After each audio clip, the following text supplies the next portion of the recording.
The South Africa mission team had an incredible 11-day experience, one that has left each of us deeply changed.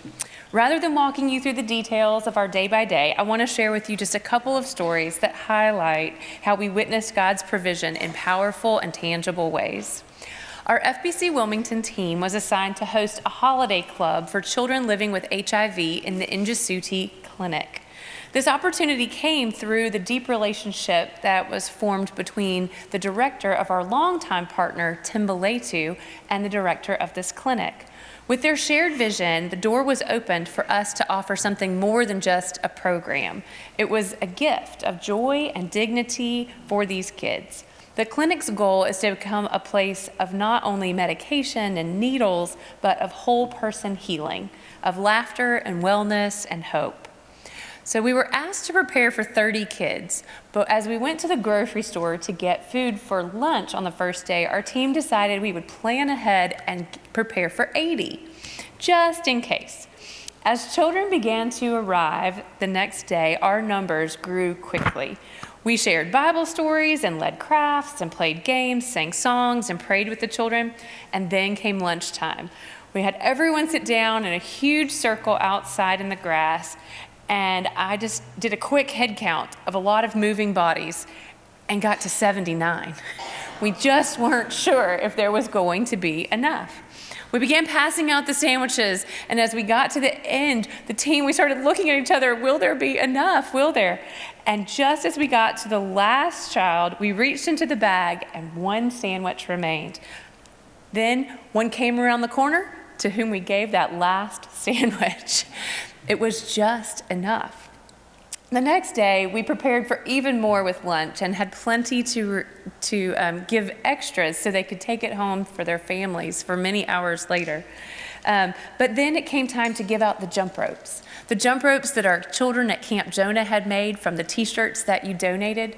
Our team had fit as many as we could possibly fit by weight and capacity into our trunks of supplies and materials, but we really didn't know how many we had. We had just kept going until we hit our weight limits.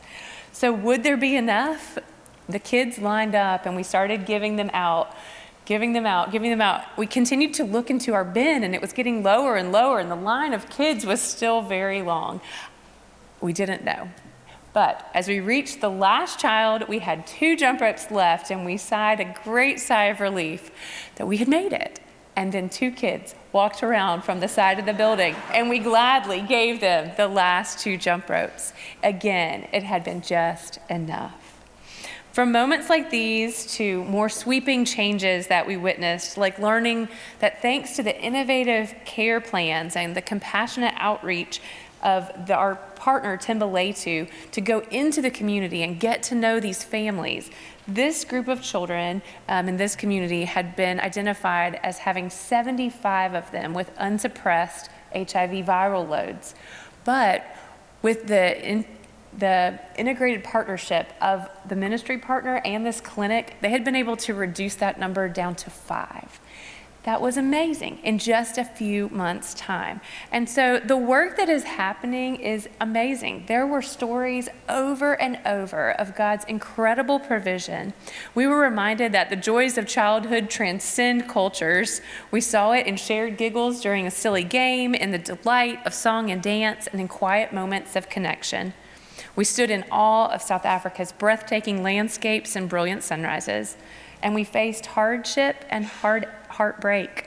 But through it all, through beauty and brokenness, despair and delight, there was hope, there was joy, and there was just enough. Thank you for your prayers and your support of our team. Please continue to pray for our South Africa partners who, with very limited resources and boundless faith, work tirelessly to bring hope and healing and love. Their joy is contagious, their work is sacred, and through God's grace, there continues to be just enough.